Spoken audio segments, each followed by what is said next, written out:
corazón, mi corazón. Te lo dije bien clarito. Permanece a la escucha. Permanece a la escucha. 12 de la noche en La Habana, Cuba. 11 de la noche en San Salvador, El Salvador. 11 de la noche en Managua, Nicaragua. Me gustan los aviones. Bagaimana sih kondisi ekonomi bangsa Indonesia di masa peralihan awal pemerintahan Orde Baru? Ekonomi Indonesia saat itu cukup memprihatinkan. Pada 1950, Indonesia mengalami krisis ekonomi di bawah presiden pertama kita, yaitu Bapak Presiden Soekarno. Saat itu diterapkannya sistem ekonomi terpimpin, yang merupakan turunan dari sistem demokrasi terpimpin.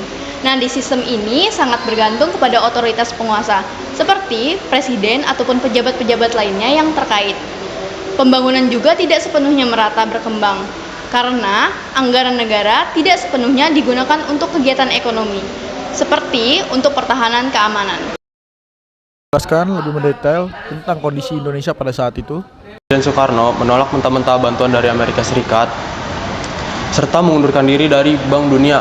Kemudian, menurut Bank Indonesia yang berjudul History of Monetary Period 1959 sampai 1966, sepanjang 1960 sampai 1966, pertumbuhan produk domestik bruto atau yang disingkat PBD sangat rendah. Laju inflasinya mencapai 635%.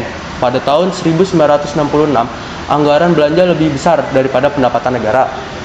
Dan beberapa mega proyek seperti pengajuan Indonesia sebagai tuan rumah Asian Games tahun 1962 dan pembangunan Monas. Kemudian situasi ini diperparah dengan adanya gerakan G30 SPKI pada tahun 1965.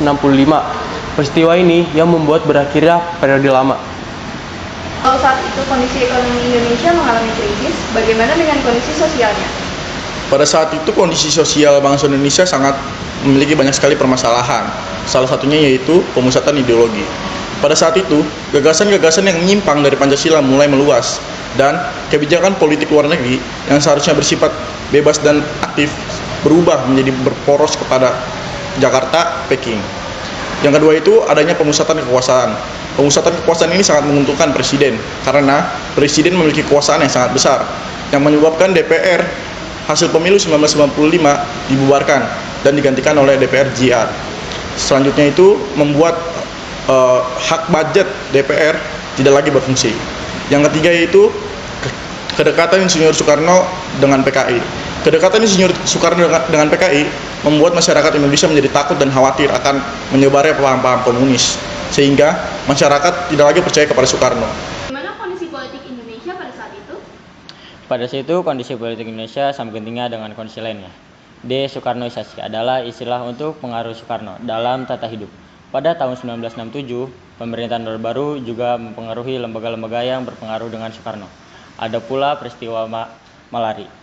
Peristiwa Malari adalah malapetaka pada 15 Januari 1974 merupakan peristiwa demonstrasi yang dilakukan oleh mahasiswa yang mengakibatkan kerusakan gedung, motor, mobil Jepang dan mengakibatkan korban jiwa. Jelaskan lebih mendetail bagaimana kondisi politik Indonesia saat itu.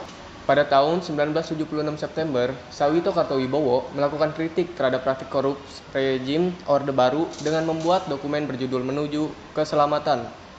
Lalu, ia juga membuat dokumen Perisiso yang isinya kritik tentang penggunaan ideologi Pancasila sebagai alat untuk membasmi lawan politiknya. Selain peristiwa itu, apakah ada peristiwa lainnya yang berhubungan dengan kondisi politik Indonesia saat itu? Ada. Yang keempat ada penahanan tokoh politik dan pemberitaan media massa.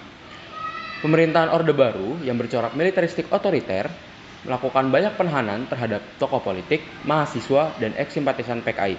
Pemerintahan Orde Baru menggunakan isu komunisme untuk melakukan banyak penahanan. Pada tahun 1978, terjadi banyak penahanan pada orang-orang yang dianggap berhubungan dengan peristiwa G30S PKI.